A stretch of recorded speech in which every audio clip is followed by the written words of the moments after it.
We can sit down and understand as humans that it is in our nature to create and consume, then in every single moment of time we will understand this balance. For those of you that understand the yin and the yang, that black and white symbol of, I don't know, balance that Chinese people use, what they emphasize basically is the aspect of having that balance. When you breathe, how do you do it? How do you do it when you breathe? It's both of them. You don't just inhale when it has to do with breathing, and you don't just exhale. It is inhalation and exhalation that brings about breathing.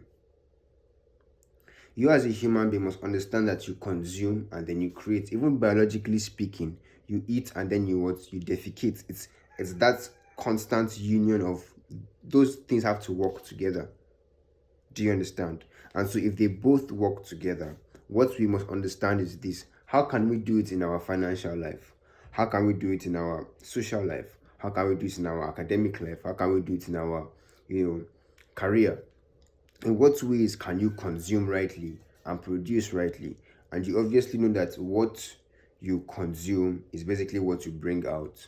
So then it can also bring you to the aspects where you have to be aware of what you're actually consuming. What is actually entering my mind? What am I constantly paying attention to?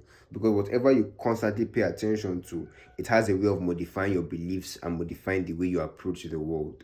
So it is very important that you take note of all these things, because these are the things that dictate your future. These are the things that dictate your destiny. These are the things that dictate your fate. It dictates your path. It dictates your direction. So the direction you are going to is based on what you consume. And so you hear things like, oh, the mind creates the matter, or the spiritual produces the physical, or the thought produces the thing, right? This thing was once a thought in somebody's mind, but now it became a thing because somebody was able to bring it into reality. Why? Because he was able to allow himself to consume enough of this thing in his mind, because whatever fills your mind dictates the path you are going to. For example, even in the physical aspect, when you have that strong urge to use the toilet, that's not when you're thinking of that girl or that beautiful food that you saw, or that latest clothes. When you have the urge to use the toilet, that's the only thing on your mind. And because it's the only thing on your mind, it's the only thing that directs your path. You have to make it to be that dream that you have in your mind has to so fill your mind that it moves you. Do you understand? And so this is basically what we have to do as human beings. We have to be aware of what is constantly filling our minds.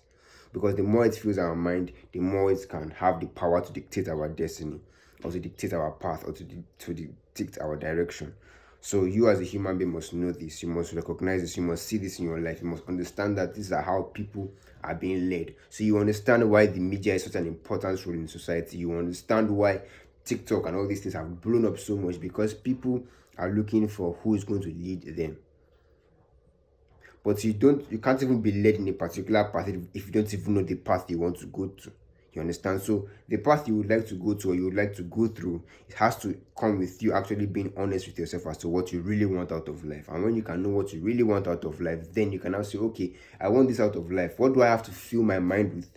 And so I can feel it to the point where I'll be moved towards that particular thing. Just like how when your bladder is full, you move to the toilet. Nobody even needs to tell you. You find the nearest way to go to the toilet, or to find a way to remove, or dispense that pee out of your system.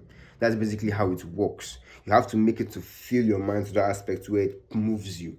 That's basically what we do in life, and that's basically how the greats get what they want, and how they actually became greats, by allowing what they want to fill their mind. A lot of us allow a lot of bullshit to fill our mind. You allow a lot of nonsense, or a lot of the latest musician, and look how that celebrity is wearing, and look at that movie, and all those series, or oh, look at that music, latest music, and all those petty things that really have little or nothing to do with your growth as an individual. So if you really like to grow as an individual, understand that you have to allow your mind to fit a particular thing. Let it be filled with a particular perspective, and that should be the only thing in your mind. Because the single-minded man is the person that gets what he wants, because energy flows where attention goes. And if your energy is constantly flowing in that particular thought, then you can easily materialize it into a thing. I hope you guys can understand what I just blabbed about, and I know it's going to be for your benefit. Apply this in your life today.